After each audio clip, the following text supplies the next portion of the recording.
Eu acho que quando eu mexi ali, Ok. A gente tá vendo a tela, professora. Tenta só dar play.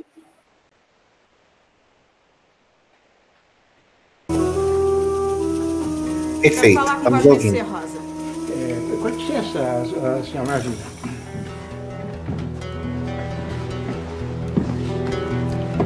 Ontem, Rosa, aqui na cozinha, por que estava tão próximo ao meu marido? Tinha um fiapo descosturado na roupa dele. Ah, um fiapo. E não tinha nada no rosto dele? No bigode tinha um pouquinho de creme de leite. Mais nada. Eu não me lembro, senhora. Nos olhos, por exemplo. Nos olhos tinha uma lágrima. Por causa do pai dele, eu fiquei com pena dele. Desgraçada, mentirosa! Você não merece confiança, Rosa. Muito menos respeito. É uma escravinha abusada que não sabe o seu lugar. Mas há de aprender, nem que seja por mal. Me manda pro tronco. Eu não fiz nada pra ser castigada. Não fez nada? Como não fez nada se eu a peguei toda se insinuando pro meu marido aqui na cozinha? Eu tava vendo a mancha na roupa dele. Ah, mancha? Não era um fiapo, Rosa? É que eu me atrapalhei. A mancha foi no outro dia. A senhora deve se lembrar. Isaura fez ambrosia e ele gostou tanto que até repetiu. Então, se ele sujou um pouco o paletó e eu tive que limpar a calça. Chega, Rosa, chega! Mancha. E o cisco? Hein? O cisco, mas... Que cisco? Que eu pego os dois numa peta. Um diz que foi cisco. A outra diz que foi um monte de coisa, menos um cisco. Ah, o cisco. É que eu me atrapalhei de novo. Mentirosa! Mentirosa. E o meu marido também. Mas com ele eu me acerto depois. Agora é aqui, Rosa. Entre nós duas. Eu vou me acertar com você. Não foi à toa que eu te tirei de dentro de casa. Impressionante. A minha intuição não falha. Um cisco. Mentiroso. Mas foi um cisco. Chega, Rosa. Chega. A minha raiva já é suficiente para mandá-la para o tronco. Logo eu, meu Deus, que sempre fui contra esses castigos. Ô, senhora Malvina, é que a senhora é boa. Não me manda pro tronco, não. Oi. Chega, Rosa. Chega, Rosa. Chega. Para de mentir. Cala a boca. Eu não suporto mais mentiras. Eu vivo nessa casa cercada por mentirosos. Mas isso vai lhe custar muito caro, Rosa. Eu não tive culpa. Eu vou lhe vender para um homem horrível, Rosa. É isso que eu vou fazer. Não. Mulherzinha ordinária que você é. Me traindo descaradamente dentro da minha própria casa. A senhora vive desconfiando deu. Mas devia prestar mais atenção na sanda do paoco da Isaura. Por causa que é dela que o senhor Zilioncio gosta. Mentirosa! É verdade. Você me paga, Rosa? Não. Não me volta aqui, escrava! Volta aqui! Paciência, Malvina, não! Volta aqui, Rosa! Que é isso, Malvina? Eu vou açoitar essa escrava ordinária! É que eu me atrapalhei e eu me esqueci que tinha soprado o cisco dos seus olhos. Ela teve a coragem de dizer, Leôncio, que voz você gosta da Isaura. Isaura é uma escrava de luxo, um traste de salão que eu acostumei a ter em casa. Diga a verdade, Isaura. Ela é fingida e é mentirosa. Cale-se! Eu estou esperando, Isaura. Você teve alguma relação amorosa com meu marido? Não, senhora. Não! Fala a verdade, Isaura. O senhor Zilioncio a vive cercando você. Isso é verdade? Eu vou matar você, Rosa! Eu vou matar você!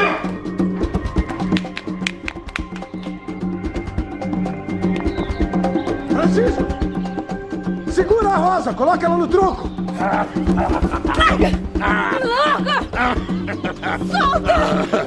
Achou que ia fugir? Me solta! É verdade, não é, Isaura? O devasso do meu marido também tentou alguma coisa com você. Ai, por favor, senhora Malvina. Não quero piorar as coisas entre a senhora e o senhor Leôncio. Leôncio vai se ver comigo. Mas antes eu vou castigar a Rosa. Deixa estar, Malvina. Eu vou mandar aquela mentirosa pro tronco. O tronco não basta. Quero que a Rosa seja vendida para alguém muito horroroso. Mas quem, Malvina? Venda-a pro seu Martinho, capitão do mato, que dizem ser muito cruel. Venda-a para qualquer um, Leôncio, desde que seja monstruoso. Não é uma má ideia. Não! Não, não! O tronco não! Eu quero que ela seja açoitada. Francisco, 10 chicotadas na Rosa. Ai.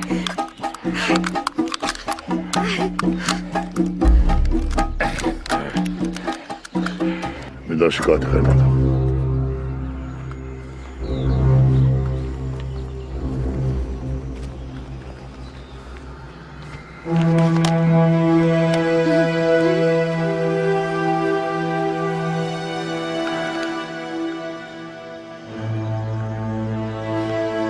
Uma.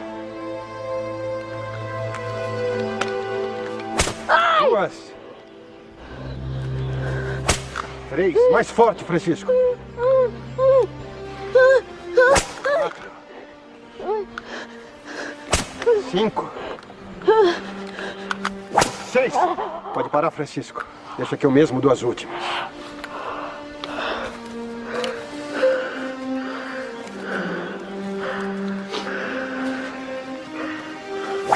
7. 8. 9. 10.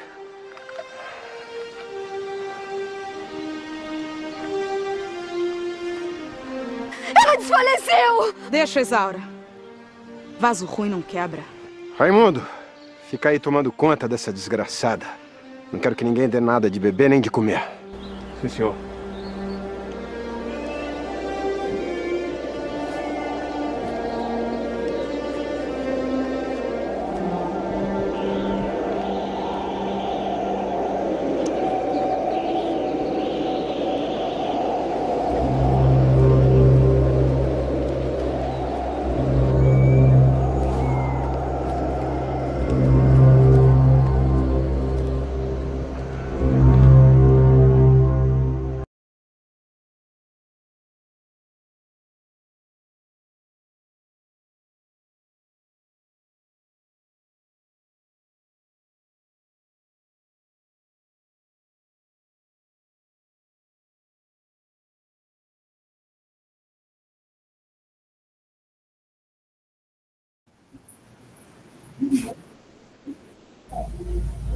Realmente. Eu nunca tinha visto, professora, eu nunca tinha assistido, não, Escrava Isaura. Inclusive, eu nem sabia que ela era branca, mas eu acho que esse é literalmente a característica principal, né?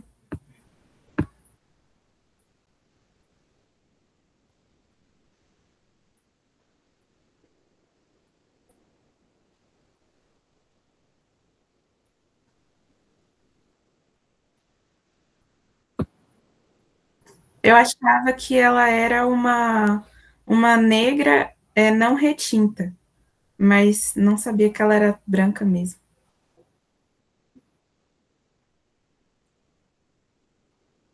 É,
Sim, professora. Eu ia falar justamente, né, dessa meio que hipocrisia que é bem aparente, né, nessa cena. Porque, assim, a gente sabe que nessa época o contexto da escravidão acontecia justamente porque os próprios escravos não eram vistos como seres humanos, né? Eles eram uma coisa, uma parte natural, né, da coisa, e que a escravidão era justamente justificada por esse termo. Só que mesmo assim você tem, né, o aspecto do ciúme. Se era realmente visto como uma coisa, por que que a Sinhá tinha ciúme? Entende? Já que ela não era nem humana, entre aspas, não é? Na visão deles. Então, por que ter esse ciúme? Então, talvez não seja. Então, você percebe essa hipocrisia aí. E uma coisa que me impressiona é justamente o fato de que um romance escrito nessa época, vilanizando, né, os próprios escravistas.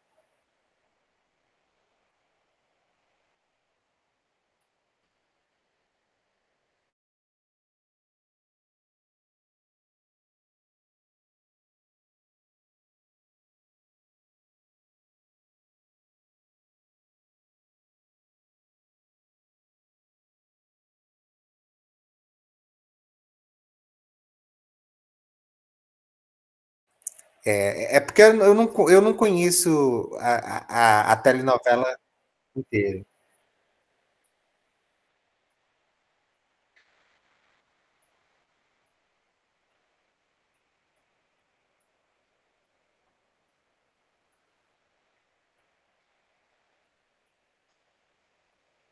Sinceramente, só me parecem muito más mesmo, assim, pelo menos na minha visão. Eles não parecem bons senhores. É isso que eu quero dizer.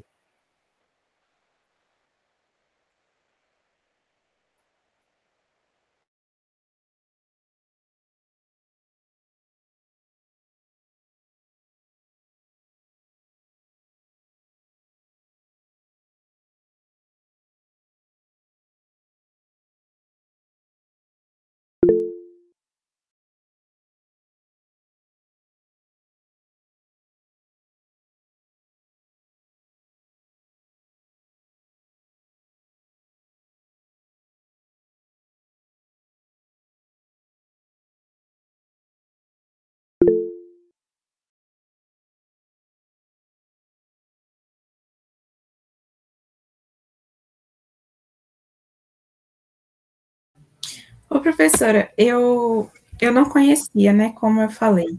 Só que a partir dessa cena, eu fiquei refletindo sobre o fato dela ser uma mulher branca, né? No caso, eu não sei como é que é a novela em si, mas eu supus aqui que o Leôncio, ele tem um caso com a Isaura, né? Foi o que eu supus. Pelo que o Felipe falou, ele é vilão, né? Só que eu não tinha pensado nisso. Assim, realmente, né? É óbvio. Mas, por exemplo, eu tinha pensado na questão dela ser branca. Tipo, quando eu achei que era sobre um romance no começo do vídeo, eu achei que eles tinham colocado ela como uma escrava branca, justamente para ela estar nessa posição de onde o Senhor, ele não só objetifica ela, mas ele consegue se apaixonar. Não sei se dá para entender a linha de raciocínio.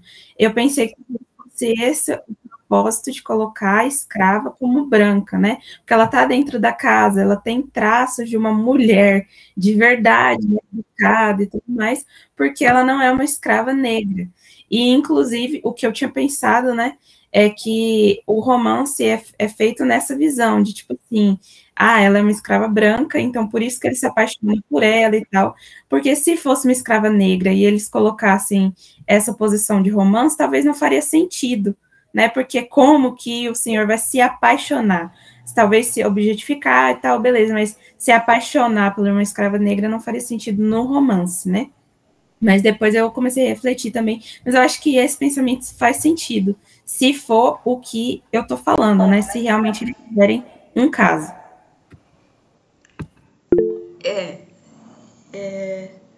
Bom, aqui o Felipe. Felipe, você pode falar. Tá falando, não, o Felipe tá rindo aqui, não. Leôncio tem um caso com a Rosa. A Rosa que é a vilã que tá apanhando aí. A quem que foi aceitada, né? E não com a Isaura. Mas ele é apaixonado pela Isaura. Então, mas aí entra isso, né? Que ele é apaixonado por ela. E, tipo assim, eu raciocinei dessa forma, tipo, essa idealização dessa paixão por essa escrava, eu acho que é proposital ter colocado ela branca justamente por conta disso. Por criar um... eu não sei se deu para entender o que eu tô falando. Deu para entender a linha de raciocínio? Deu para entender, sim. O Davidson quer falar. Pode falar, Davidson. Então, nesse contexto aí, realmente é porque na relação entre Rosa, Leôncio, Malvina e Isaura, Rosa ela tem realmente, como o Felipe falou, um caso com Leôncio, e ela é, na verdade, meio que a escrava invejosa, porque ela não teve, na concepção dela, a mesma sorte que Isaura teve, de nascer com traços mais brancos em relação a ela, porque ela também é fruto de um capitão, o pai dela é um capitão do mato, e a mãe uma escrava negra, assim como Isaura, mas só que Isaura meio que teve a sorte da senhora, da mãe de Leôncio, ter ela como dama de companhia e cuidar dela por não ter tido uma filha mulher, e ela apresentar esses traços brancos também e ser criada na casa. Isaura, ao mesmo tempo, ela é objeto, né, de objetificação de Leôncio, por ser uma escrava delicada, de traços brancos, e a todo momento ele assedia ela na trama, né? Então, tipo assim, ela e a Rosa mesmo é a questão sexual, é mais a questão de intriga, de ser a escrava por ter mais traços negros. Então, ou seja, a escrava negra ela é objetificada totalmente, só para a questão sexual, e a Isaura seria a questão de mostrar por ela apresentar os traços brancos, né? Ela é apresentável para a sociedade da época. Ah, entendo. Vocês colocaram questões muito pertinentes e muito interessantes, né? Então, o Douglas e a Ana Beatriz tocaram numa questão que é a seguinte: bom, se ela não é humana, como é possível que ela provoque ciúme, né? Então, esse é um ponto interessante, porque se ela não é humana, se ela é só um objeto, como é possível que ela provoque ciúme? Bom, isso é interessante para a gente pensar justamente nessa confusão, né, que a mestiçagem produz na percepção desse crioulo brasileiro, desse crioulo ibérico, né? Na verdade, que é justamente o fato de que a distinção, pelo menos pelo fenótipo, né, pelos traços físicos, ela nem sempre é muito efetiva. E entre aquela raça inferior e o próprio colono. Então, isso produz uma espécie de crise de identidade. A gente conversou sobre isso, né? E uma espécie de sensação de rebaixamento do colono, porque ele odeia e ele vê como um inferior esse mestiço, né? Esse escravo. Mas ele também é capaz, por uma série de razões que a gente já conversou, que dizem respeito ao tipo de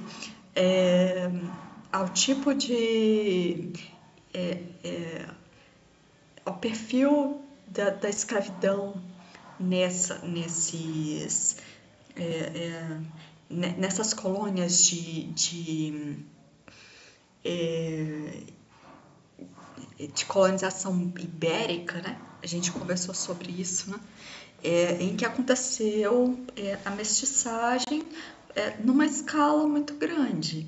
E aí isso produz esse tipo de problema vamos dizer assim, de problema psíquico, né? Quer dizer, que é haver afeto, que é haver desejo, e uma hierarquia, né, dos tipos humanos que estão em jogo nessas questões todas, né? Então você vê que a escala de valor, quer dizer, os tipos diferentes de tratamento que as pessoas recebem, tem a ver com o quanto essas pessoas são claras ou escuras, se elas têm traços de pessoas claras ou se tem traços de pessoas escuras. A gente vê o rebaixamento do corpo em relação ao espírito, quer dizer, a mais branca, ela é digna de afetos mais espirituais. E a mais escura, ela já ela já incita, né, afetos mais brutos, mais corporais, mais baixos, considerados mais baixos. Então, tá clarinho, né? E aí vocês dizem, o Leôncio, então ele é esse próprio perfil do colono, que é essa pessoa confusa, porque ele tem uma mulher ali que ela é branca, que ela foi acolhida em casa pela mãe dele. Imagina que... Porque a afetividade do Leôncio, ela tá toda perturbada, né? Porque ele sente desejo por uma mestiça muito morena, que ele sabe que é filha de escravo. Ele sente amor por uma escrava branca, né? E ele é casado com uma mulher livre branca, que também não tinha, a Sinhás também não tinha uma condição exatamente boa, mas muito melhor do que a das escravas brancas. Então a gente tem aí uma escala com personagens femininas de rebaixamento, digamos, das figuras femininas nesse cenário colonial. Né? E a gente está aqui numa fazenda e tal, numa situação. Então você tem as escravas mais privilegiadas, provavelmente, dessa fazenda, né? Porque são escravas de dentro de casa, porque elas têm uma vida mais, né? Uma vida mais confortável do que os escravos que estão na lavoura, porque a gente tem que ter isso em mente também, né? Mas eu também acho que é muito habilidoso da parte do Bernardo Guimarães, que é a situação... Porque vocês acham que o Leôncio é mau, né? Bom, ele não tá muito simpático aqui nessa cena, não. Vocês estão me dizendo que ele é um assediador da Isaura. Então, ele é impertinente, né? Bom, ele tá aqui chicoteando a Rosa. E aí a gente sabe que a Rosa ela é Davidson. Pode falar. Oi, Davidson. Boa tarde, professora. Eu tô com o Davidson, Ian.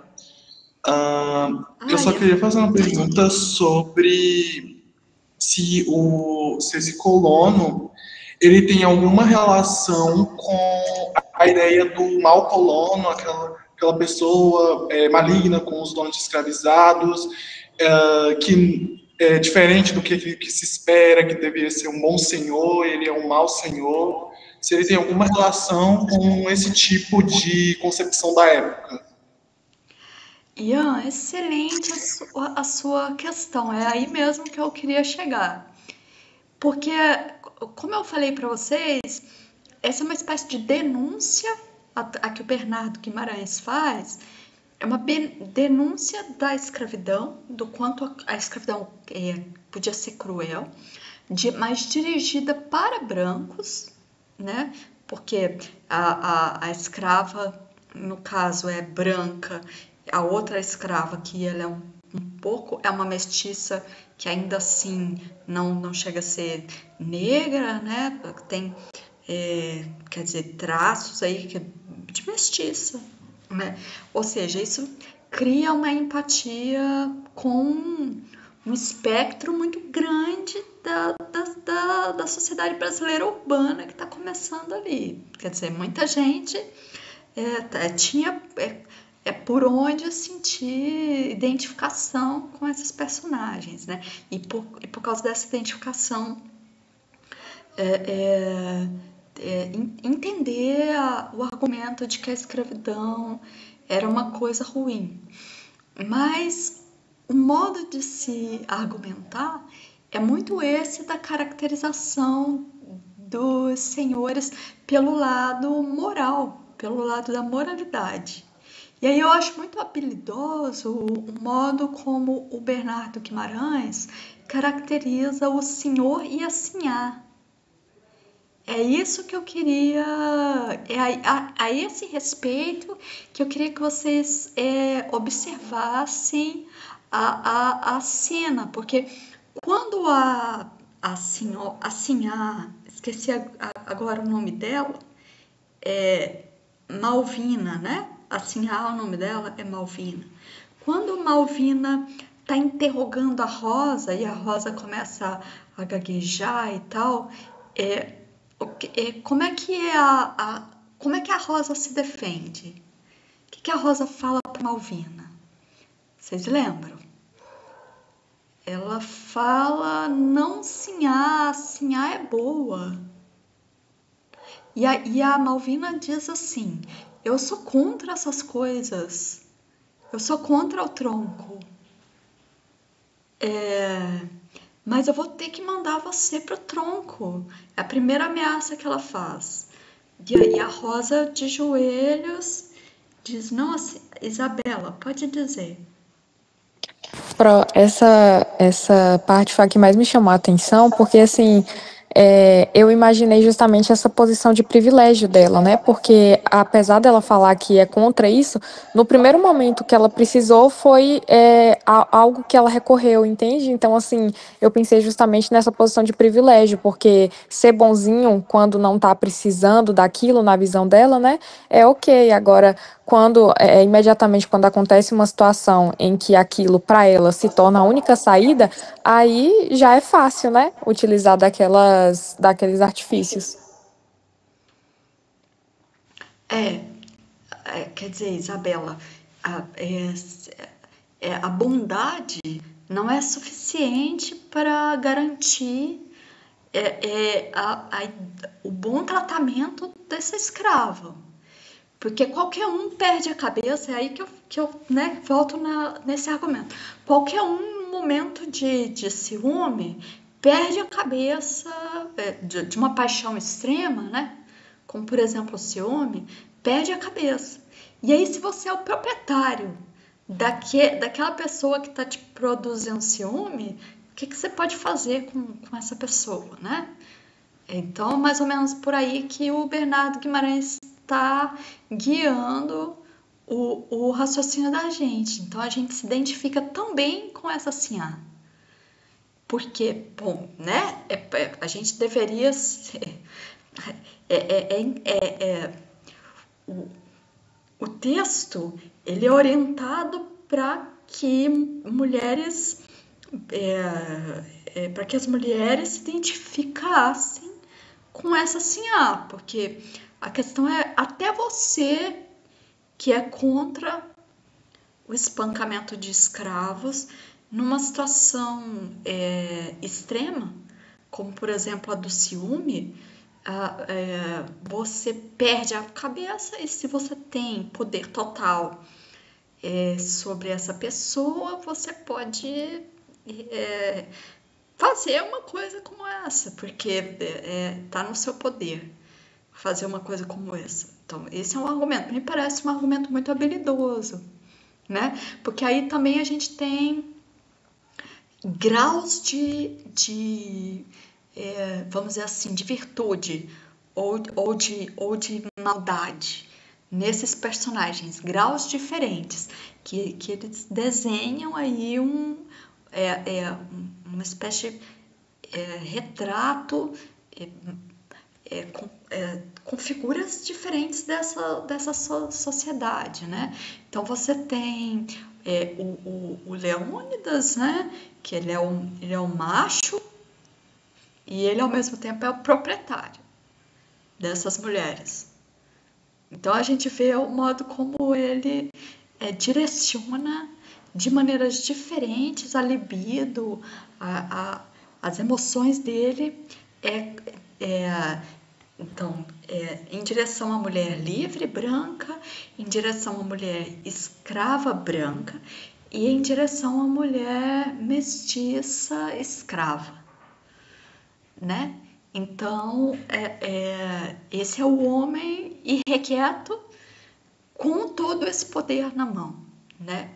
Aí a gente vê, de outro lado, essa mulher, né, que ela inclusive é bondosa, ela é boa, que é a Malvina, né?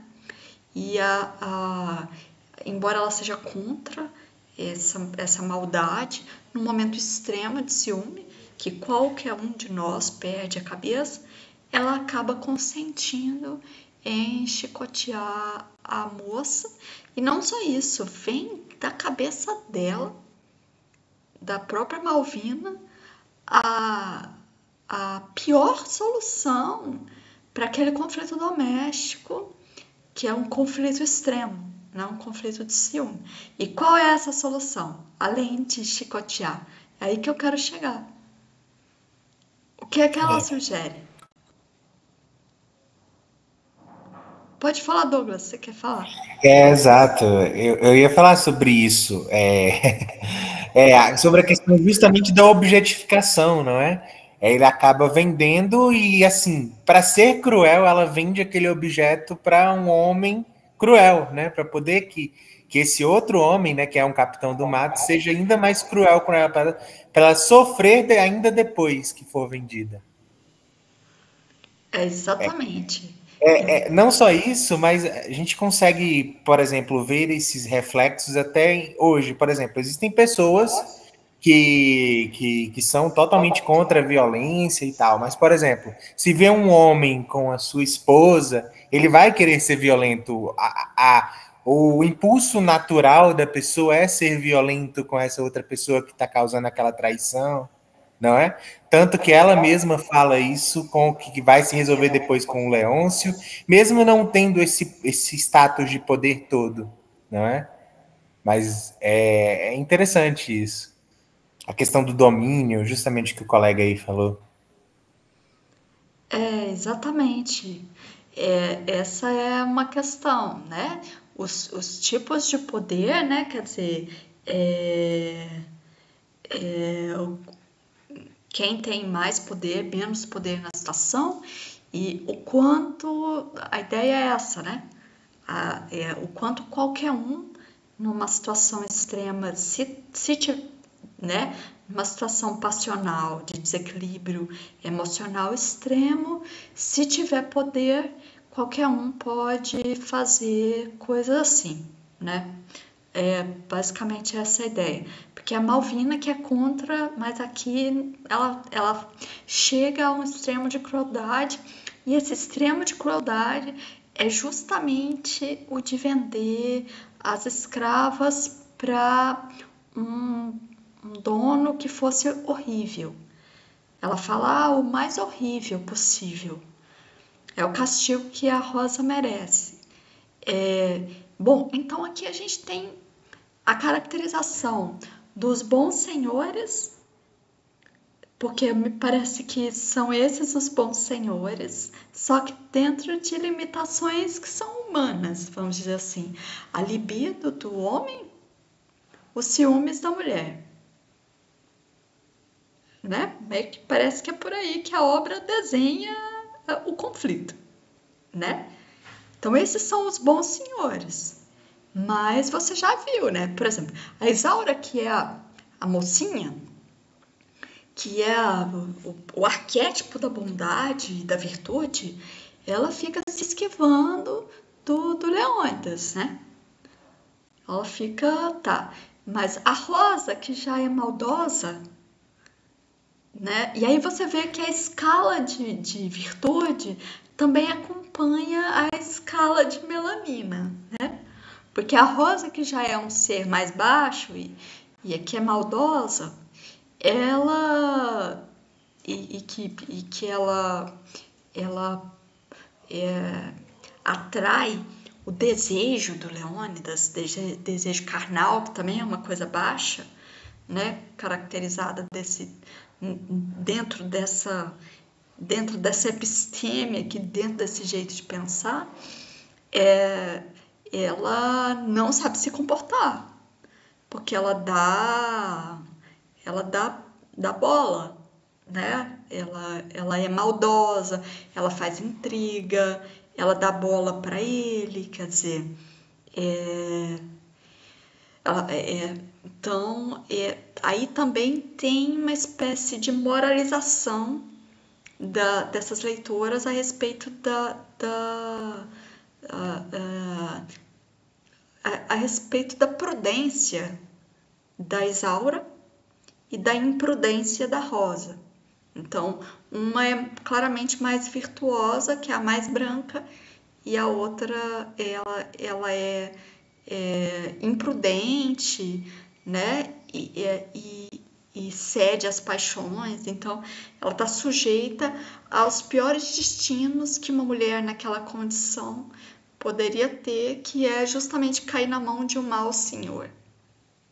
Porque a ideia que teria que ocorrer à leitora, que está sendo educada por essa representação, por esse romance, é que, mas se a Rosa se comportasse melhor, ela poderia ter um destino melhor. Se a Rosa se comportasse melhor, isso não teria acontecido com ela. Porque eles não são maus. Eles só estão... Bom, o homem está agindo como homem e a mulher perdeu a cabeça por ciúme. Então, eles só estão numa situação de extrema, né? E a pessoa que realmente provocou esse desarranjo todo, né? Esse descontrole dos afetos aí foi a Rosa, né? Assim que está caracterizado. E agora ela vai penar, porque além de levar 10 chicotadas nas costas, ela vai para a mão de um senhor que vai realmente tratá-la mal, porque ela ainda não sabia o que era isso, ela era bem tratada. Então, eu acho que isso tá bem caracterizado. Vocês percebem como que é uma denúncia da escravidão, mas com traços extremamente conservadores, e que esse conservadorismo ele tá na estratégia de escolher uma escrava que é branca, para com isso criar empatia nas leitoras, mas esse conservadorismo também está evidente na maneira como Bernardo Guimarães caracteriza esse conflito, as virtudes e os vícios, né, e as maldades dos personagens, acompanhando a posição deles nessa sociedade, né, nesse mapa social, e também a escala de melanina, vamos dizer assim, né, o quanto cada um é mais branco ou menos branco que o outro, e o modo como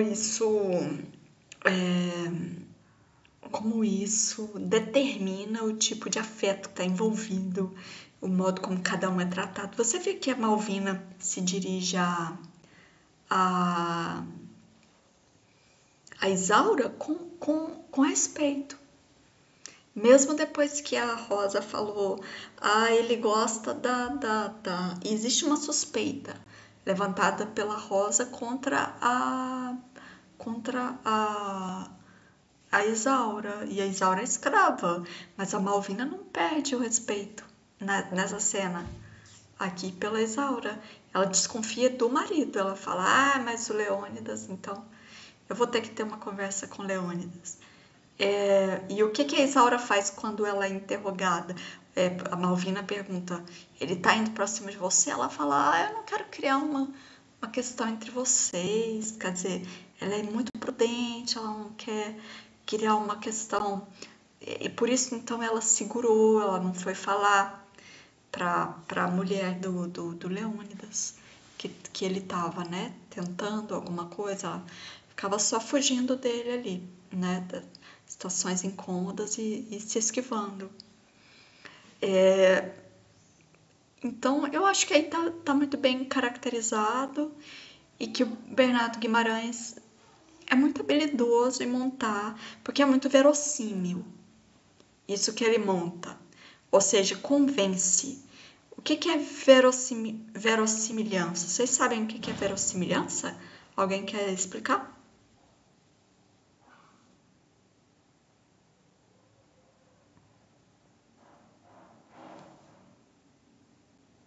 Alguém?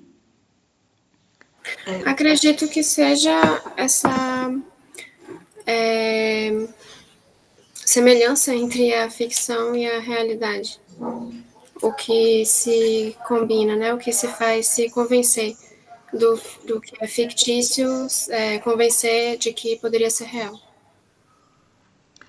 Exatamente. Bom, então é um conceito do Aristóteles, e aí ele diz que essa representação ela é semelhante ao modo como a gente concebe a realidade, né? Que é isso, o homem é safadão mesmo, é irrequieto, já viu como é que é, né? Então, se você tem uma pessoa que tem poder sobre você e que você sabe que ele é irrequieto, o que você tem que fazer? Não dar bola, ser muito prudente, não criar um conflito entre o casal ali, se você está hierarquicamente inferior a eles, né? Outra coisa que é altamente verossímil, as pessoas em uma situação extrema, como a que o ciúme produz, né? Que qualquer um perde a cabeça, são capazes de usar todo o poder que elas têm para prejudicar a pessoa que é o objeto do conflito por ciúme, né? Então é muito habilidosa.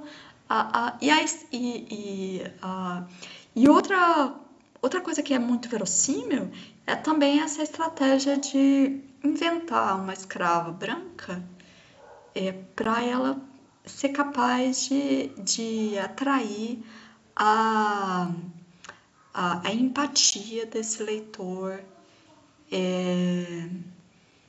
que é o leitor do século XIX. Bom, a gente... Então, acho que está bem caracterizado esse romance, que é o romance mais, digamos, o romance mais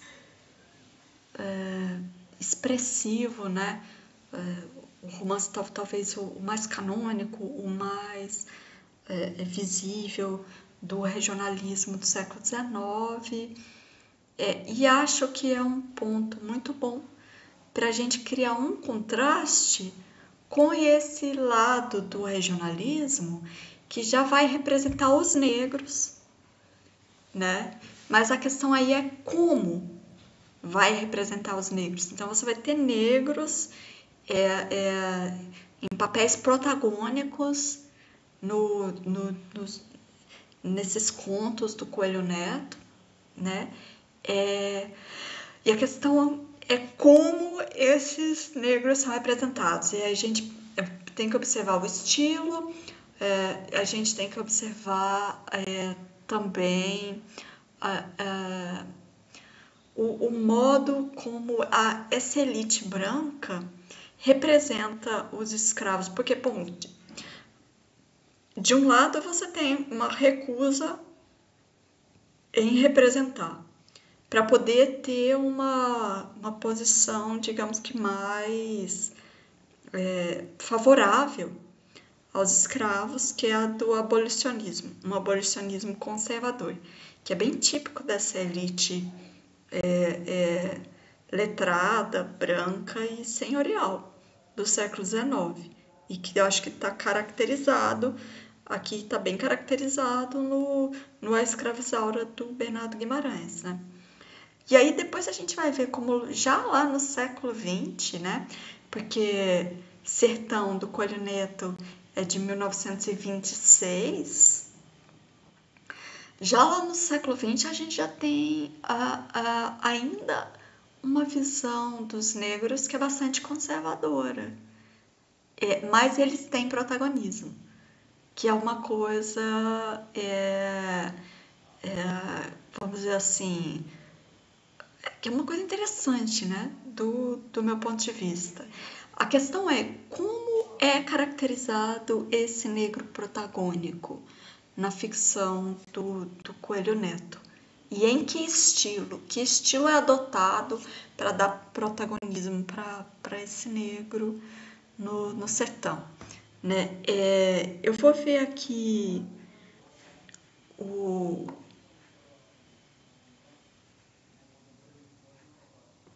se eu consigo abrir.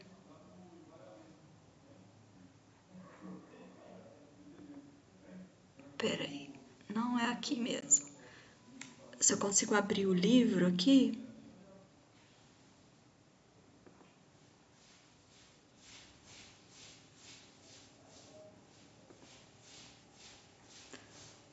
Ah, meu Deus.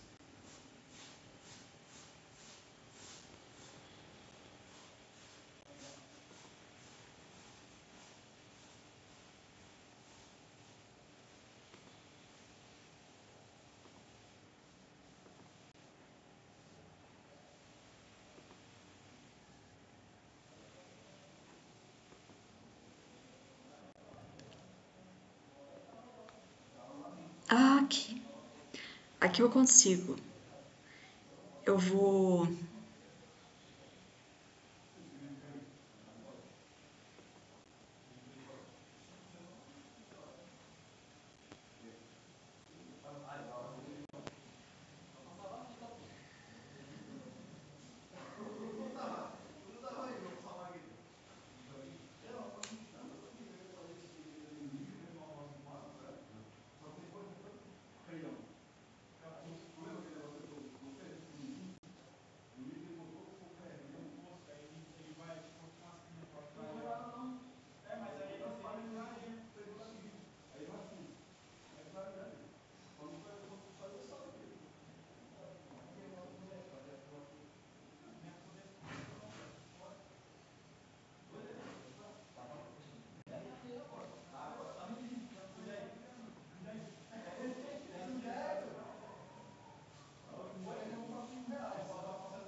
Bom, aqui tá o Sertão do Coelho Neto, né? Deixa eu ver se eu...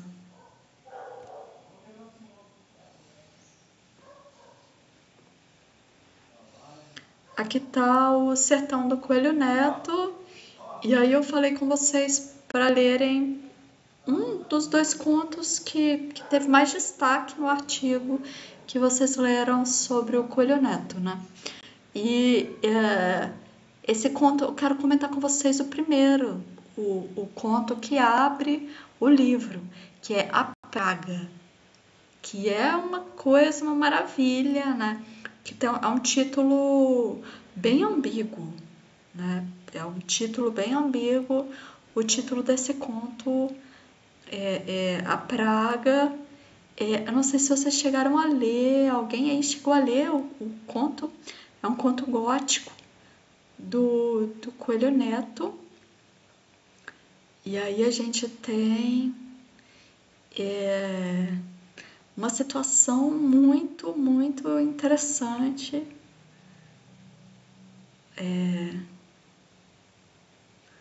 Bom, a gente está aqui com um livro bastante antigo, né? Como vocês podem ver. É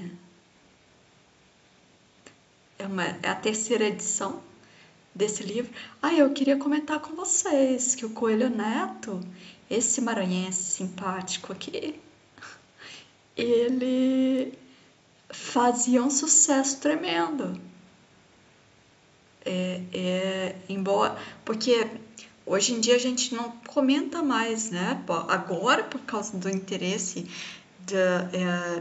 de algumas editoras e de alguns pesquisadores pelo fantástico, pela literatura fantástica, a gente escuta falar, tem aqui uma dedicatória de 1919.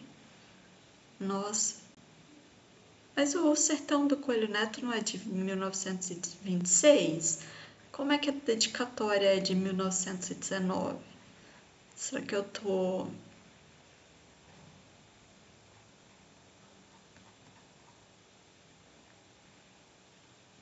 Bom, aqui já começa o primeiro conto, que é o Praga.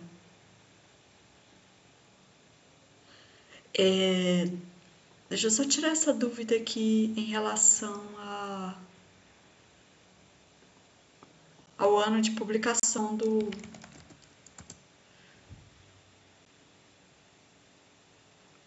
o que tá...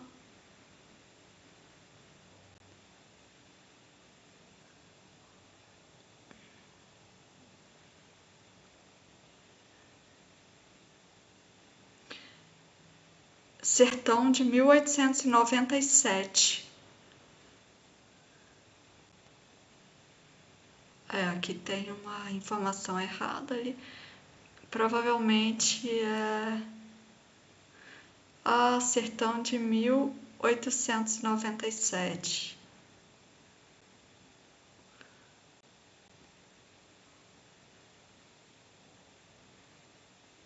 Olha só, eu tava...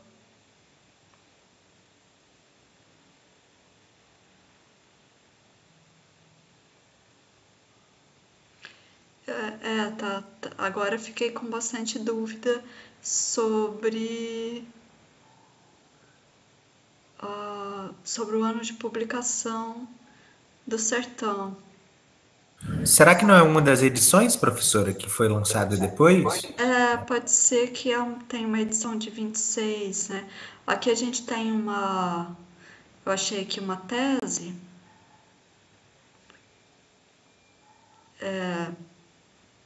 Então,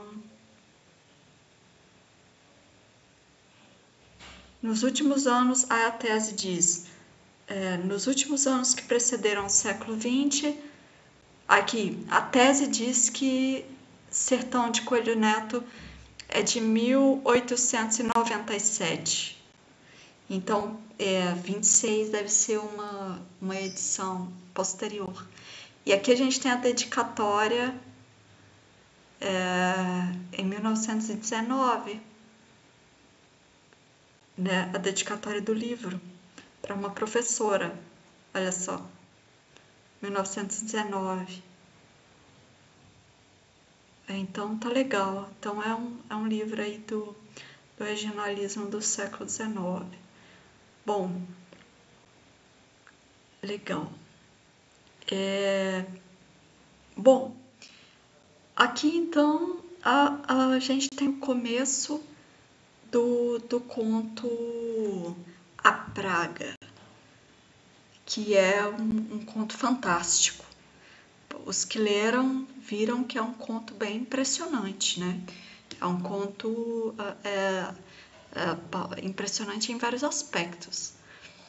Talvez ele produza alguma dificuldade para os leitores de hoje em dia, porque, primeiro aspecto, e que é sempre muito enfatizado quando a gente vê comentários sobre o Coelho Neto, a linguagem do Coelho Neto, né? Que é, digamos que, tinha um vocabulário difícil, usava uma quantidade bastante grande, fica à vontade, tá tudo bem, usava uma quantidade, tinha um vocabulário extenso, né? Parece que usava mais mais palavras que o próprio Machado de Assis, né? Uma coisa assim. Douglas, pois não?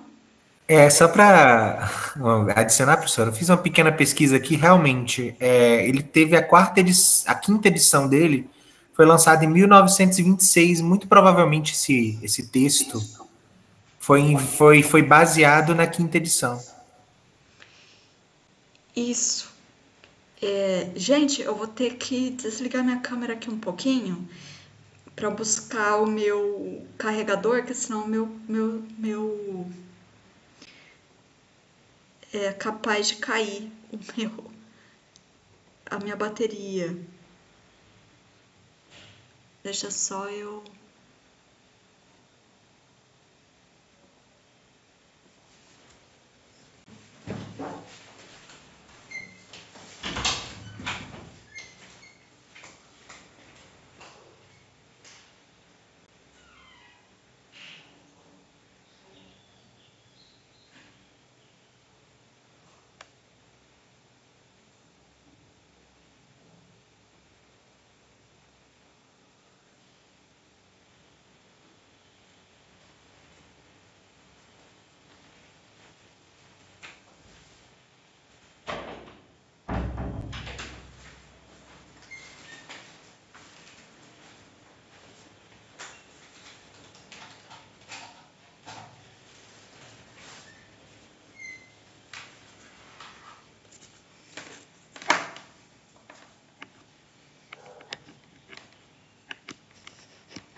Pronto. Bom. Oh, meu Deus.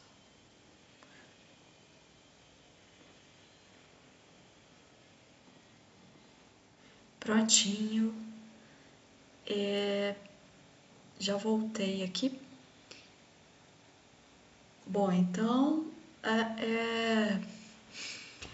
tem essa coisa do vocabulário do Coelho Neto, que inclusive é um dos motivos do Coelho Neto ser considerado um autor que a gente não tem interesse, que a história da literatura brasileira apagou, não tem interesse a respeito dele, porque entende que esse preciosismo com a linguagem seria um traço passadista. A partir da visão que os modernistas têm do que é atual e do que é antigo, né? Do que é anacrônico, ultrapassado, velho, essa coisa de uma riqueza vocabular muito grande, e o Coelho Neto realmente, nossa, ele tem um vocabulário muito rico, e além disso, as construções de frase, as descrições são descrições preciosistas também, né? Aqui a gente tem a caracterização do protagonista, que é um vaqueiro negro.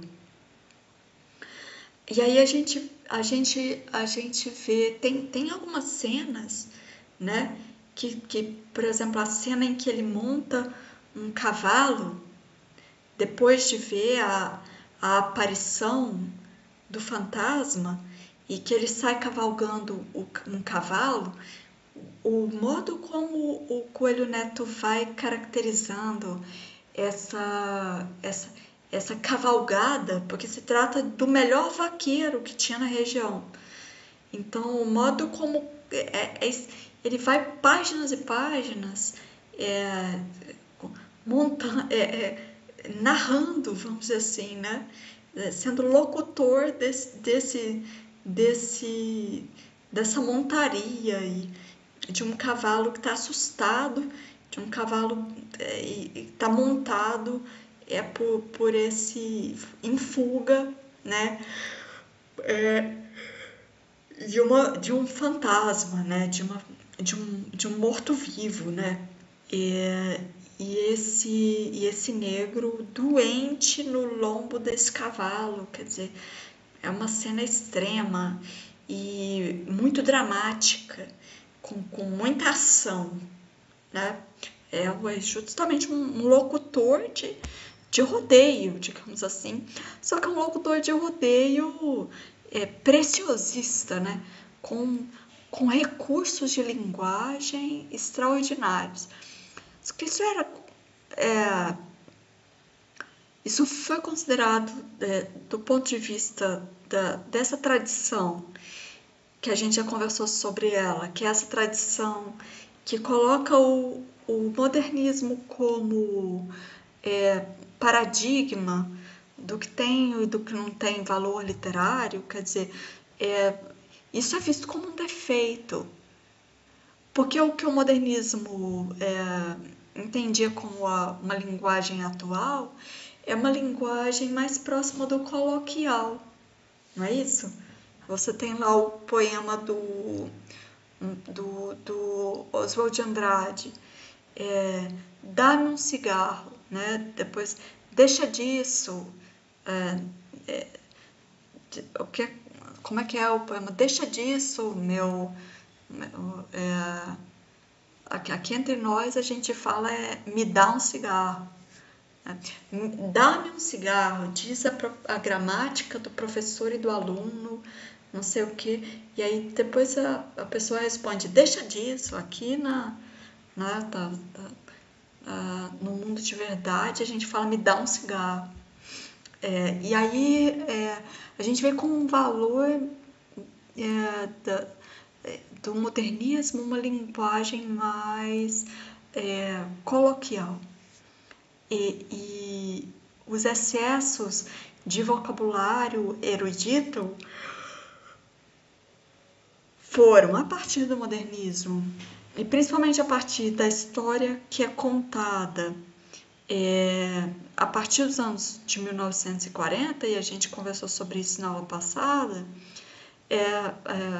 como valores anacrônicos. Então não haveria motivo para a gente lembrar de um livro como esse, porque é um livro excessivo, né? Nos recursos de linguagem, ele está longe da linguagem coloquial, é uma linguagem muito rebuscada. Então, bom, isso seria um defeito, né? Hoje em dia, já nas últimas décadas, existe o investimento de editoras em publicação de obras fantásticas, que é um gênero, o fantástico. Vocês sabem o que é o gênero fantástico? Vocês sabem do que eu estou falando?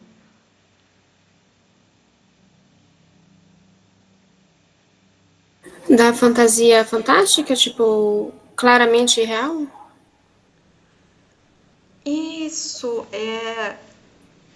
o que a gente elogiou, o que a gente observou, não necessariamente elogiou, mas a gente observou no romance do Bernardo Guimarães, no trechinho que a gente viu ali do Escravizaura, que foi adaptado para novela.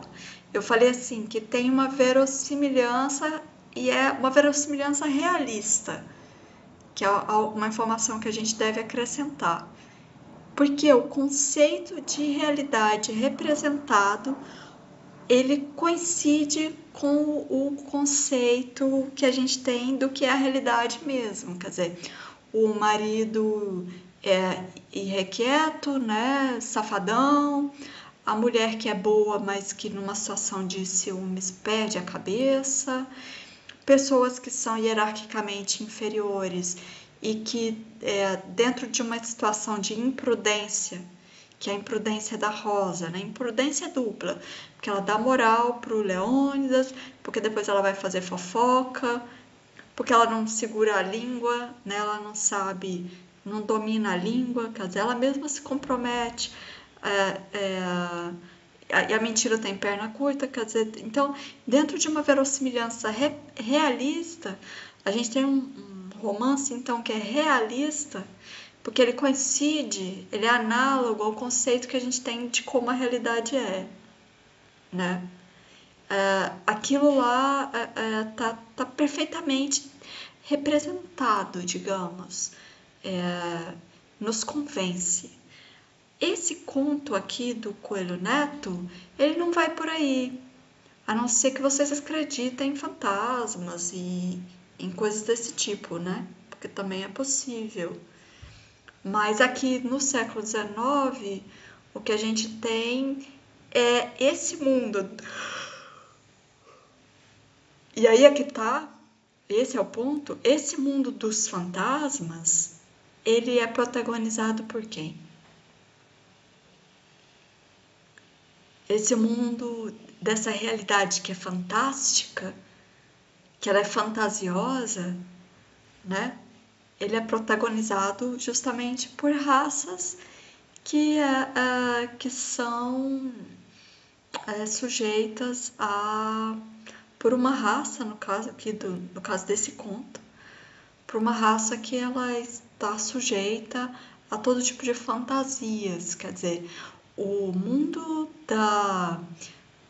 de uma visão, de um conceito de real, que é o mundo de um conceito ilustrado, científico, culto, de realidade, é o mundo. Aqui a gente já tem um mundo que é o mundo do interior, e habitado por mestiços e negros. E aí esse é um mundo em que o conceito de realidade ele é completamente fantasioso. Então, a representação aqui, ela tem uma verossimilhança fantástica. Não é uma verossimilhança realista, é uma verossimilhança fantástica. Oi, Vinícius. Boa tarde, eu me atrasei porque eu não tinha visto no Classroom, desculpa. Eu cheguei na USB aqui agora e entrei na sala, desculpa, prof. Tá tudo bem.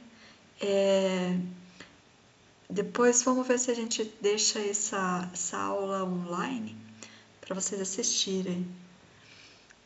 Pessoal, então, se a gente tem a representação desse espectro social, em que brancos e negros e mestiços dividem uma mesma cena no romance do Bernardo Guimarães.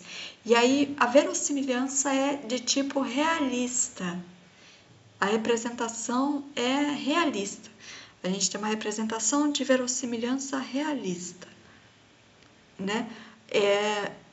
Porque a gente tem ali um espaço de convívio entre brancos e negros.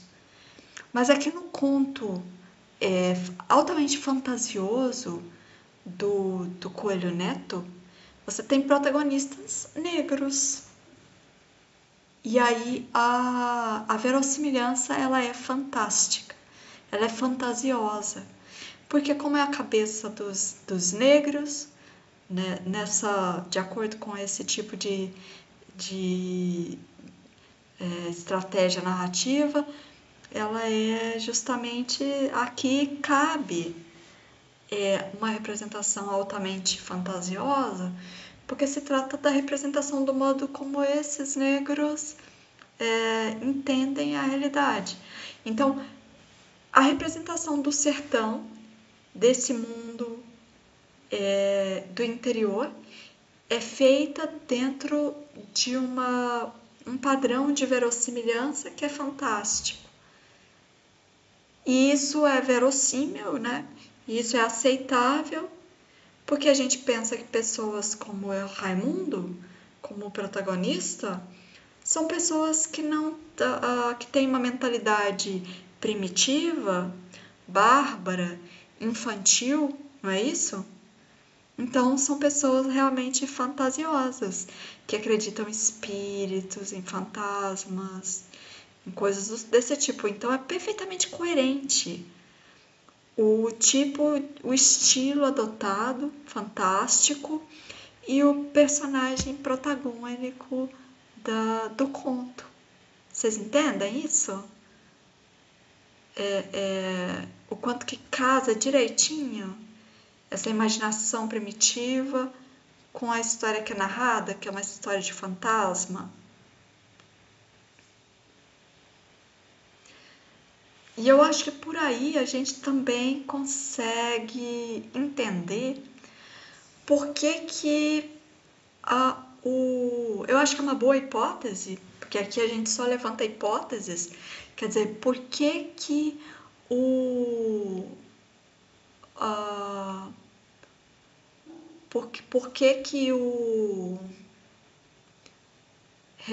Por que a história do regionalismo focou muito mais obras como a do Bernardo Guimarães e deixou muito de lado obras como O Sertão do Coelho Neto, embora tenha sido um best-seller, embora tenha sido um grande sucesso.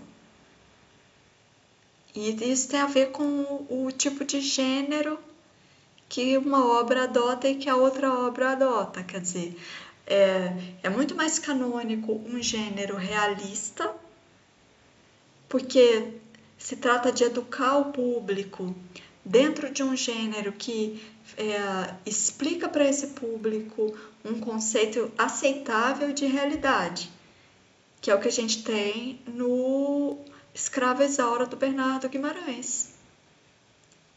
Mas quando a gente está falando de um conto como esse Praga do Sertão, do Coelho Neto, a gente já está falando de uma concepção de realidade que ela deseduca o público, porque ela é excessivamente fantasiosa. Então, começando aí, ela é adequada para quem? Para gente primitiva, bárbara do interior, gente como esse protagonista que é um vaqueiro negro. Então, ela não é adequada para o leitor urbano, educado, civilizado, que essa literatura está aí para formar no século XIX. Né? Ela deseduca. Bom, o interessante é que no século XIX faziam sucessão esse estilo, né? Esse estilo gótico. Mas quando essa história da literatura passa a ser escrita a partir dos anos 40, aí eles já começam, essa história começa a focar obras que têm mais a ver, são mais semelhantes a essa tradição modernista.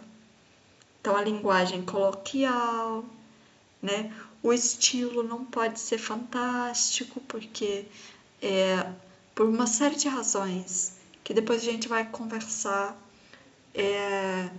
o fantástico, a gente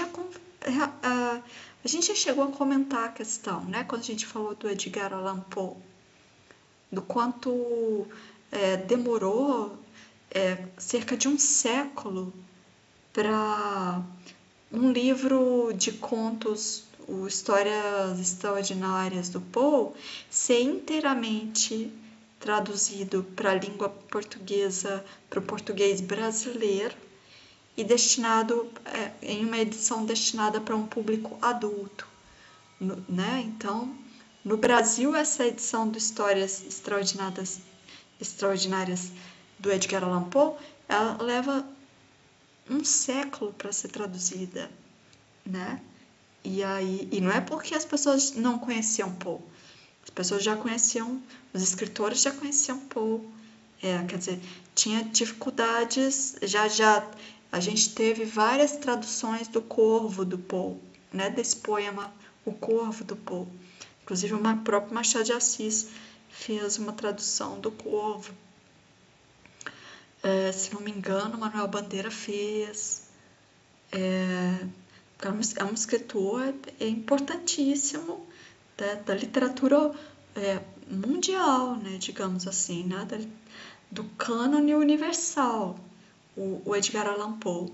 Então, é estranho que tenha demorado um século, cerca de um século, para ser traduzido o Histórias Extraordinárias para a língua portuguesa. Quer dizer, a gente fica se perguntando quais seriam os motivos dessa desconfiança, né? ou dessa desconfiança dessa linhagem canônica da literatura brasileira em relação ao Poe, né, ao Edgar Allan Poe.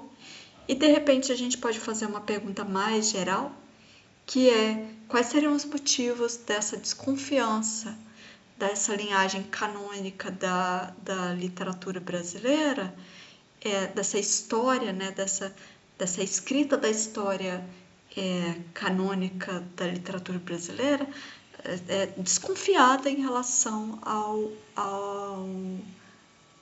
fantástico, né? Aí passa pela minha cabeça, será que não é justamente a associação, no caso do contexto brasileiro, entre essa fantasia desregrada e mundos do interior, em que essas raças mais primitivas e mais escuras, mestiças, já têm uma tendência ao desregramento da fantasia, e então seria perigoso, de repente, que leitores brasileiros, já tendo essa informação genética, né, de raças primitivas muito fantasiosas, porque essa ideia, né, nessa escala de evolução, nessa escala moderna evolucionista, né, de evolução da humanidade, as raças mais primitivas, mais bárbaras, elas estão perdidas dentro da própria fantasia. É por isso que elas não conseguem, elas estão estagnadas, elas não melhoram, elas não evoluem. Porque o homem evoluído, ele é racional. Então o conceito de realidade dele é realista.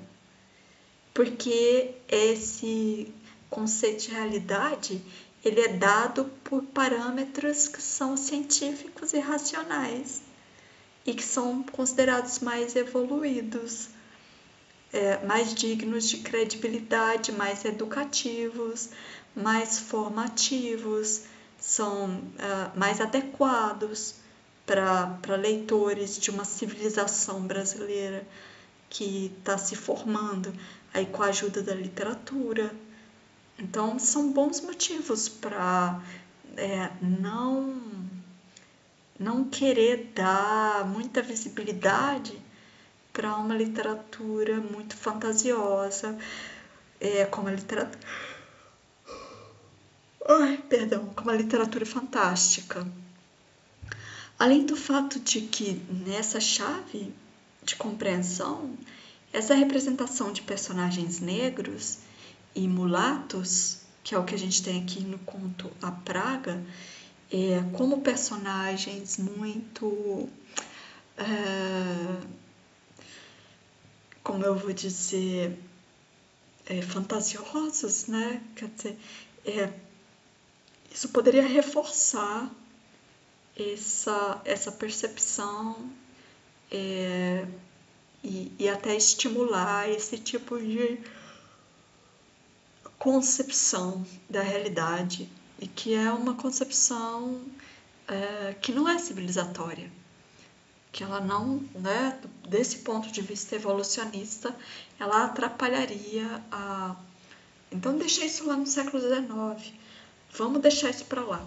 No século XIX já tinha romances mais educativos, como por exemplo A Escrava Isaura, que já tem uma representação que, embora seja conservadora, é uma representação dessa realidade do interior, que ela é realista, que ela ensina algo sobre como aquela sociedade era, né? Aqui, no caso do Coelho Neto, a gente tem uma história de fantasma.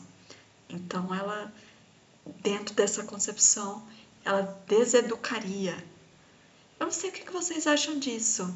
História de fantasma, história muito fantasiosa. Vocês acham que é perigoso? Que as pessoas podem começar a confundir realidade com ficção, realidade com fantasia? Vocês têm esse tipo de percepção? Vocês já viram esse tipo de argumento em algum lugar? Contemporaneamente, por exemplo? Alguém culpando, por exemplo, a ficção de algum crime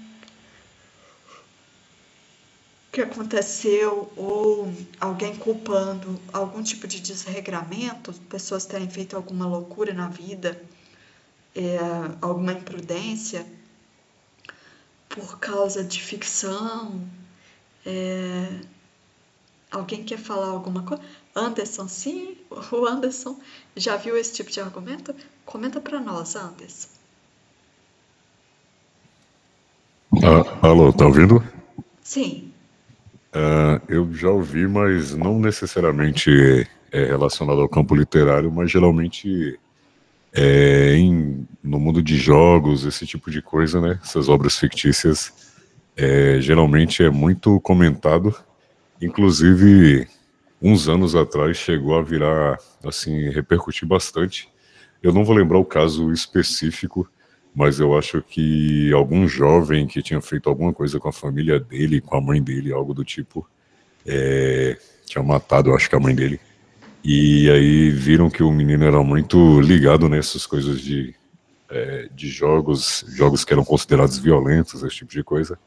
E aí houve toda uma discussão, né, uma repercussão a respeito disso, né, o quanto que essas obras fictícias elas podem de fato influenciar as decisões das pessoas, né, na vida real, e essa exposição também dos jovens a esse tipo de conteúdo.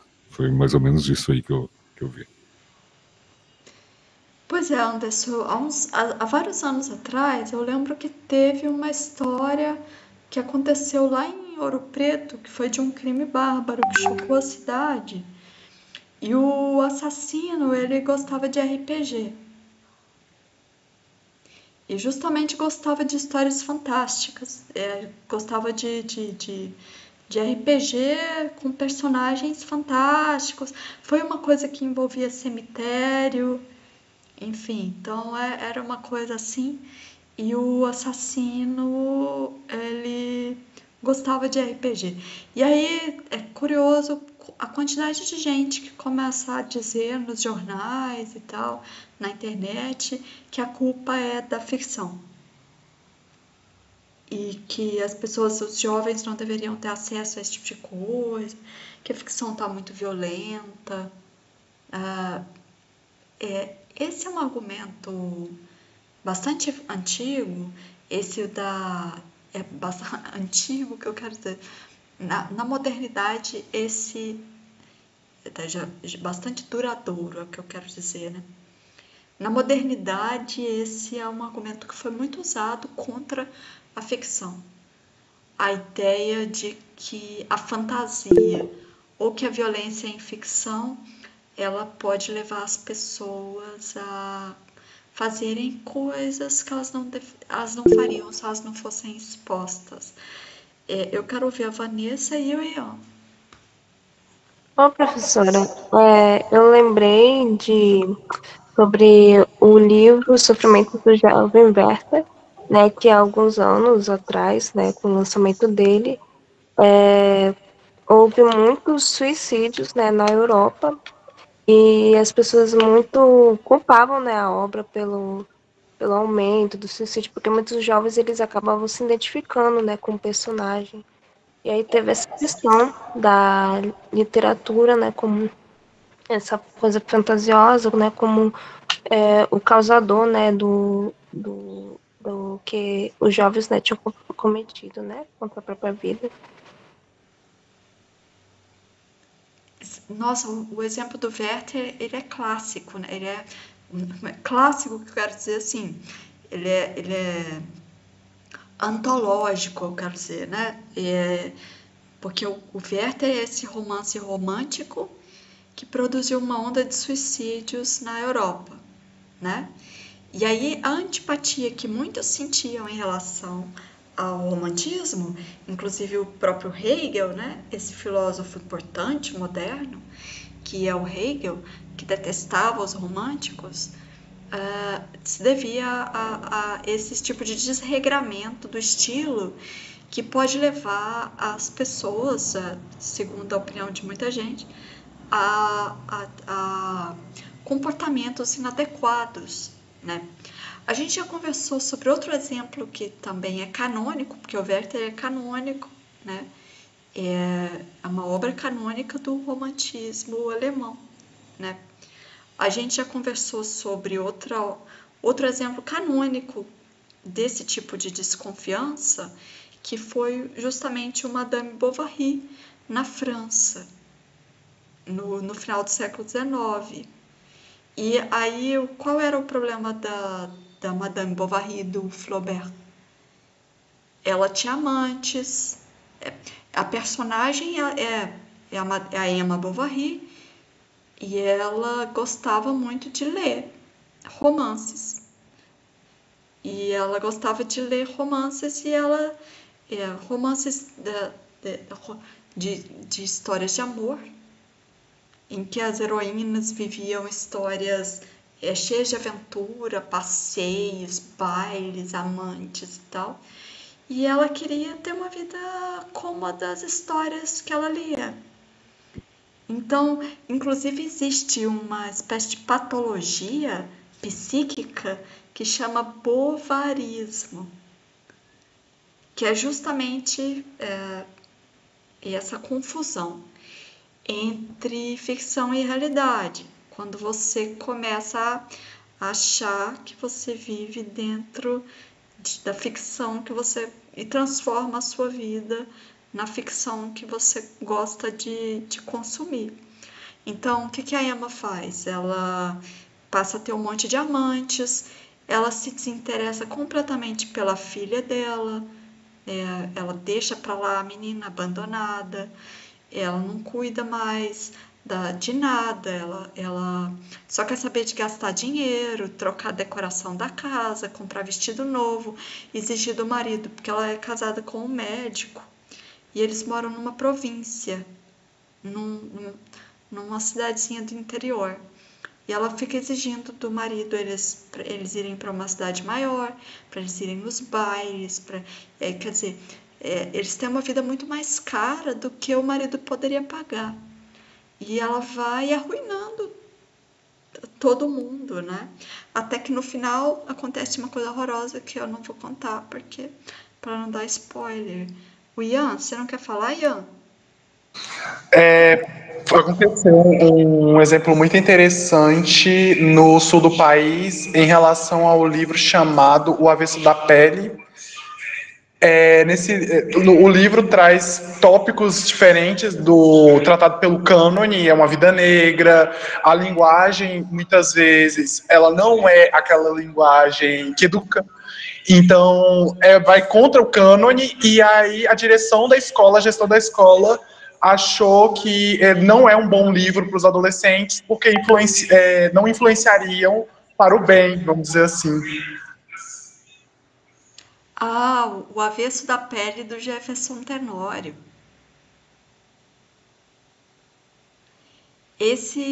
Ian, esse é um outro exemplo muito interessante.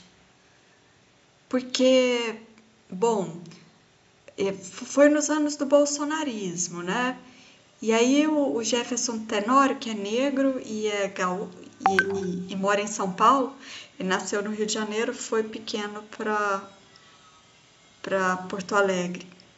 Mora em São Paulo, mora em Porto Alegre, nasceu no Rio de Janeiro e foi criado em Porto Alegre. O Jefferson Tenório escreveu esse romance, e é um romance que conta de um professor de literatura negro que tem um filho. Isso quer dizer, parece um romance de autoficção, porque o Jefferson Tenório é um professor de literatura negro que tem um filho. E é em Porto Alegre, que é onde mora o Jefferson Tenório. Bom, e aí o que acontece? Ele conta a história desse professor de literatura que foi assassinado pela polícia, e o filho vai crescer sem pai. Esse filho adolescente. Você imagina o tipo de fantasia que tem o Jefferson Tenório, né? Tipo, porque Porto Alegre é uma cidade extremamente racista, né? Quer dizer, eu fico pensando, imagino ele pensando, e se de repente eu morro, né? Tomo um tiro da polícia aqui nessa cidade racista, meu filho vai crescer sem pai. E aí o que acontece?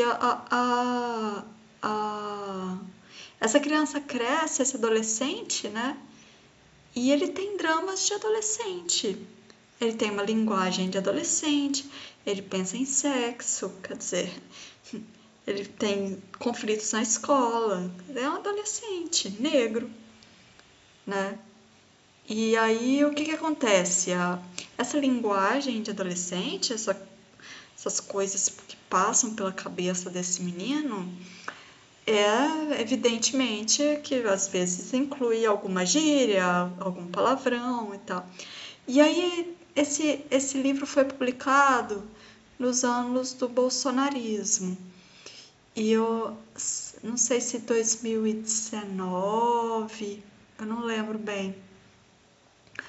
Sei que aí, numa escola, eu não sei se foi do Paraná, porque o Jefferson Tenório conseguiu, ele conseguiu que a obra fosse adotada como livro paradidático, foi incluída acho que é isso, foi incluído na lista de livros paradidáticos e foi distribuído nas escolas, e aí no Paraná teve uma reação, não sei se de pais, de professores, que acharam que a obra era inadequada. O Sul é meu país, né? O Sul é uma coisa realmente extremamente racista, extremamente complicada e conservadora, né? Mas aí o que acontece? Aí tiraram a escola, os livros de circulação na escola, consideraram imoral e tal.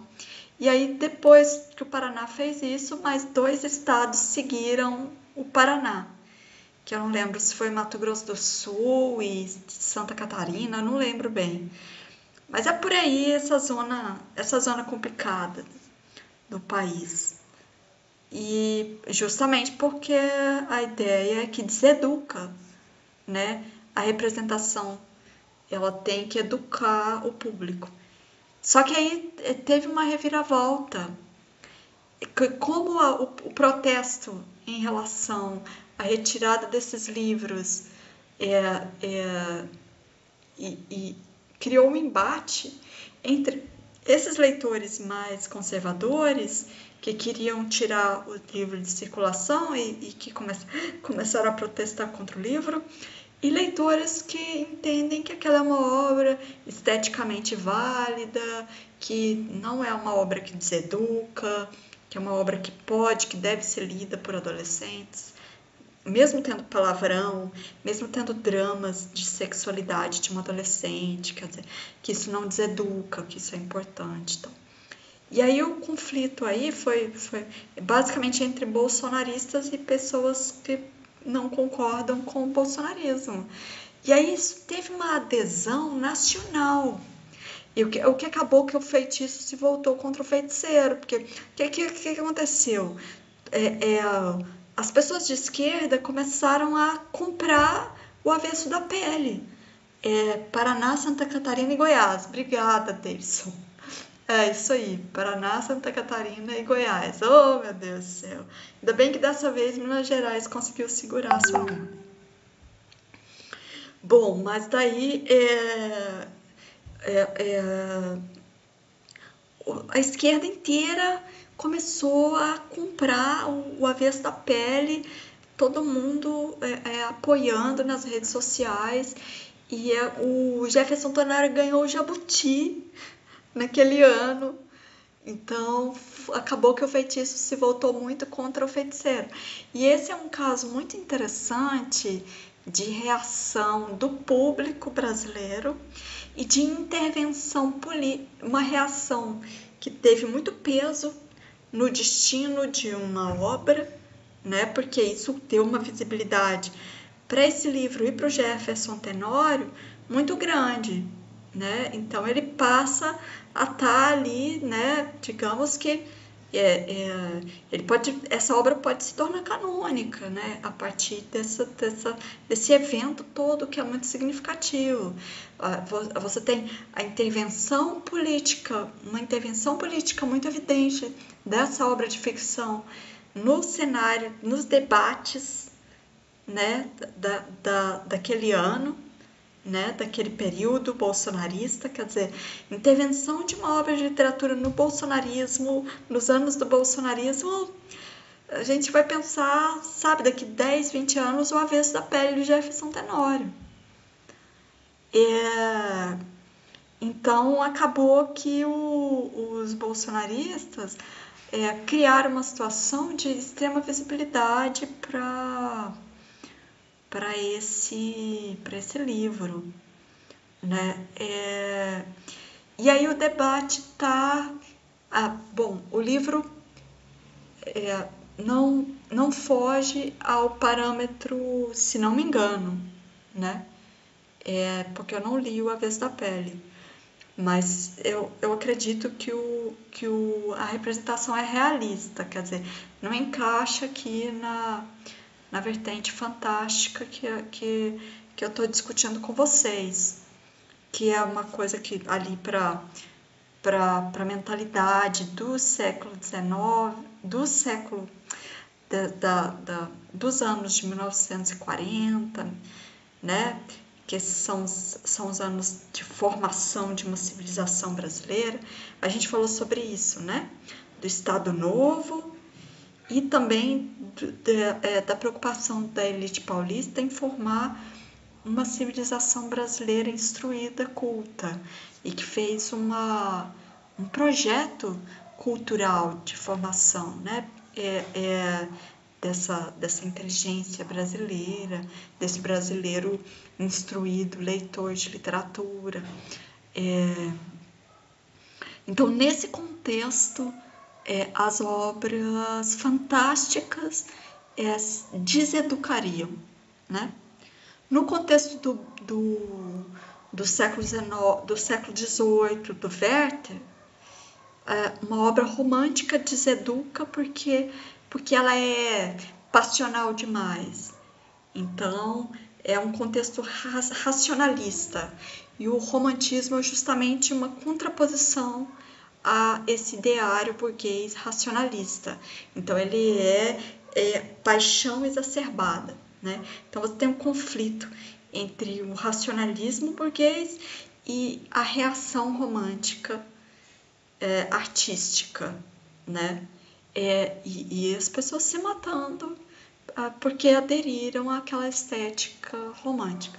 A gente tem aí, no final do século XIX, no contexto em que o romance estava reclamando, né, um lugar, vamos dizer assim, de maior autonomia, né, na representação dos seus conflitos, dos seus dramas, e aí brincando justamente com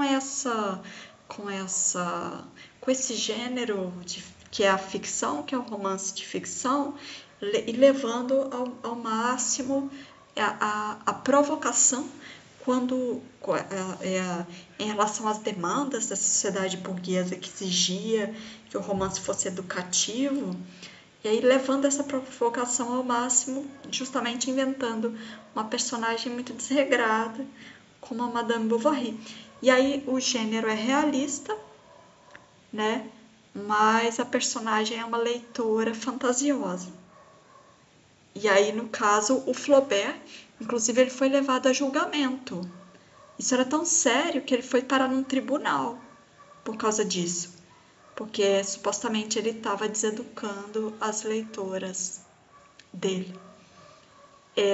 Bom, e aí depois disso a gente está falando do Coelho Neto, bom, fazendo um contraste, né? No contexto do regionalismo brasileiro, um contraste entre o que seria mais adequado na representação da sociedade escravista, que é a Escravizaura do Bernardo Guimarães, e um romance como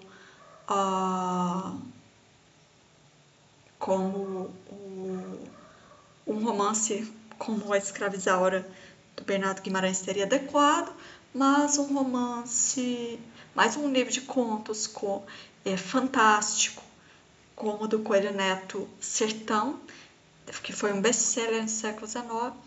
Aí, para esse projeto de educação cultural que é organizado a partir do Estado Novo, a partir dos anos de 1940, esse já seria um livro que deixa de estar no foco da atenção da formação desse leitor civilizado do século XX, desse leitor civilizado urbano do século XX. Então é melhor a gente ler um livro e falar sobre um livro como A Escrava Isaura, porque ali você tem uma representação mais educativa sobre o tipo de sociedade do século XIX. Mas aqui, nesse conto Praga, do Coelho Neto, dentro dessa perspectiva, a gente tem uma representação que deseduca, que longe de ser... ela é regressiva, né? Dentro dessa perspectiva, né?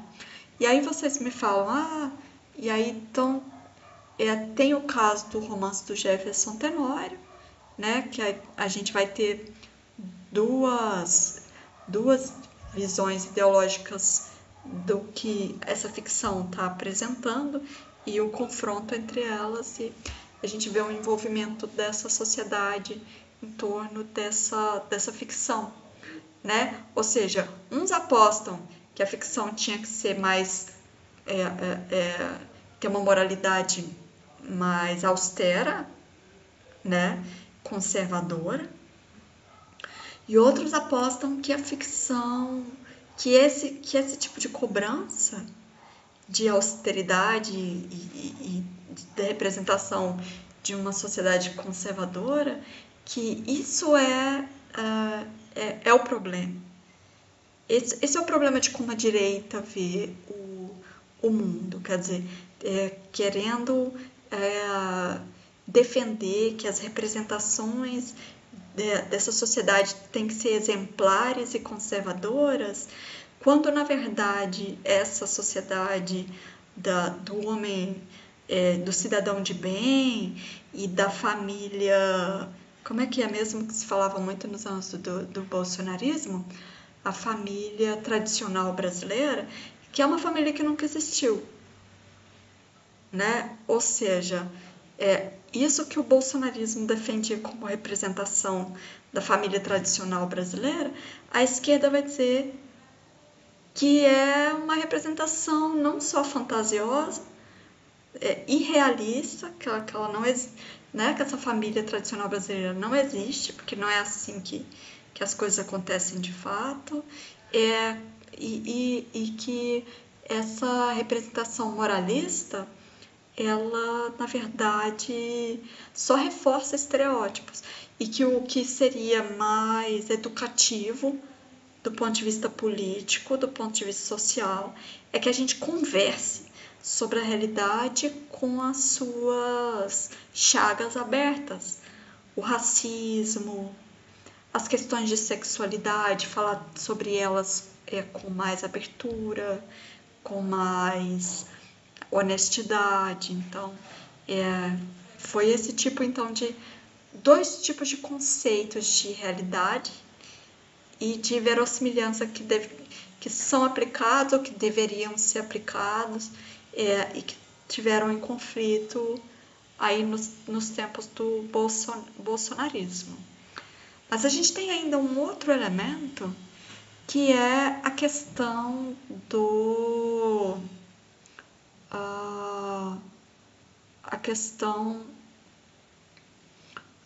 fantástico, e que eu cheguei a comentar com vocês numa aula anterior que o fantástico foi muito mal visto, né? A gente falou bastante sobre essa história do Poe ter levado um século para ser publicado, né? E tal. E aí a gente está especulando aqui sobre as razões do Coelho Neto ter sido deixado de lado, e a gente acha que pode ser isso, do contexto do Estado Novo e dessa formação de uma civilização brasileira letrada e educada pela literatura a partir dos anos 30, 40, e instituições sólidas que têm um conceito sólido de nacional, um conceito que não é uma cópia estrangeira, mas que tem soberania, né? Uma soberania cultural. Esse projeto de soberania cultural que é construído a partir dos anos 30 e 40. A gente já falou disso em aulas passadas, né? Mas então, nesse projeto não havia espaço para o fantástico, né? Só que a gente vê que nas últimas décadas, as editoras estão publicando, a gente tem editoras como a Dark Side, por exemplo, não sei se vocês já chegaram a ver. Bom, e aí tem o comentário do colega sobre os jogos, né? E eu lembrei também a situação do menino lá de Ouro Preto, que matou alguém no cemitério, que jogava RPG e tal, e que as pessoas associaram a ficção, culpando a ficção pelo que aconteceu. Bom, e aí, então, essa visão de que as pessoas teriam que encontrar na ficção algo que fosse educativo, é algo que certamente contribui para o apagamento de uma obra fantástica como O Sertão, do Coelho Neto, né? E aí, só que a gente tem, o fantástico é um gênero no mundo inteiro, desde o Edgar Allan Poe, de enorme sucesso, e que inclusive teve muito sucesso no Brasil. O Coelho Neto, inclusive, eu estou falando para vocês, é um escritor que fez enorme sucesso, né, que as pessoas adoravam, e no século XIX, nas primeiras décadas do século XX, o Guimarães Rosa diz que leu muito Coelho Neto, né? Então era um leitor, era um escritor muito lido. Só que por algum motivo esse projeto cultural aí, Estado Novo dos anos 40, deixou de fora o gênero fantástico. Só que nas últimas décadas, esse mercado, que é um mercado muito forte, e aí que é o mercado do fantástico no mundo todo, menos no Brasil, não sei se em alguns outros países de repente também, mas assim, é um mercado que tem bastante força na América Hispânica, bastante força nos Estados Unidos, na Europa. Então, mas no Brasil houve uma resistência, pelo menos do ponto de vista do cânone, em relação ao fantástico. Só que há um investimento bom. Vocês sabem o quanto tem apelo a indústria de ficção, o quanto o fantástico tem apelo dentro da indústria de ficção. E o quanto essa indústria de ficção vem ganhando terreno com o tempo, né? E isso vai forçando, vai forçando os debates a respeito. Bom, também os debates a partir dos anos 70, que eu falei para vocês, né? Até os anos 70, essa linhagem canônica aí que é construída, né, dos anos 40 aos anos 70, ela tem uma coerência e, digamos que tem uma força, ela unifica, né, o que tem valor, o valor literário nos debates, ainda que houvesse discordâncias, mas existe uma linha de evolução da literatura brasileira que é construída dos anos 40 aos anos 70 e que reporta, inclusive, a literatura brasileira desde sua fundação no romantismo, né? Isso que a gente conversou. Mas aí, a partir dos anos 70, as coisas já começam a ficar mais disputadas. E aí, essa linhagem canônica, ela começa a ser questionada. E entre esses questionamentos entra, por exemplo, a questão do fantástico. Por que não vamos ler obras fantásticas? Por que a gente não vai procurar o que existia de fantástico no século XIX, nas primeiras décadas do século XX na literatura brasileira, e que a gente simplesmente não deu valor para isso, mesmo isso tendo feito muito sucesso? Então, esse tipo de questionamento começa a ter lugar. Porque as pessoas, entre outras coisas, os pesquisadores que começam a revisar esses arquivos para encontrar essas obras fantásticas, eles não pensam a literatura como algo que está aí para educar as pessoas, ensinando como elas devem ver a realidade de maneira educativa, como se você estivesse fazendo um programa infantil, em que tudo tem que ser muito educado, quer dizer, tudo tem que ser muito educativo, o vocabulário do personagem, a ação do personagem, e até o próprio estilo em que a história é contada. Tudo tem que ser educativo da maneira mais clara para que a criança mais, vamos dizer assim, a criança mais dispersa, a criança que dorme no meio do desenho, que ela acorde e se ela dorme, se ela acordar e pegar só um trecho daquele programa, daquela programação, daquele desenho, daquela história, que ela consiga ter algo educativo para registrar. Então, os críticos começam a dizer, olha, mas é que a literatura, ela tem recursos de linguagem que incluem ironia, né? Ela tem recursos de linguagem que inclui personagens que são um anti-herói, então o personagem é todo errado, né? Não é para ninguém imitar aquele personagem, quer dizer.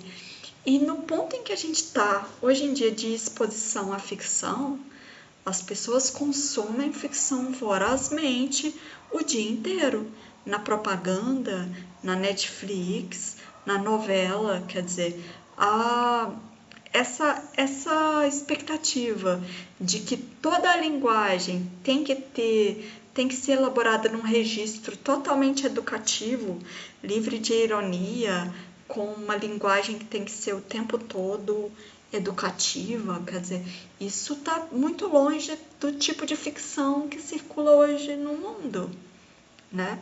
E aí os críticos também começam cada vez mais, a partir também aí desse período, do final dos anos 60, dos anos 70, a prestar muita atenção na relação da ficção com a sociedade.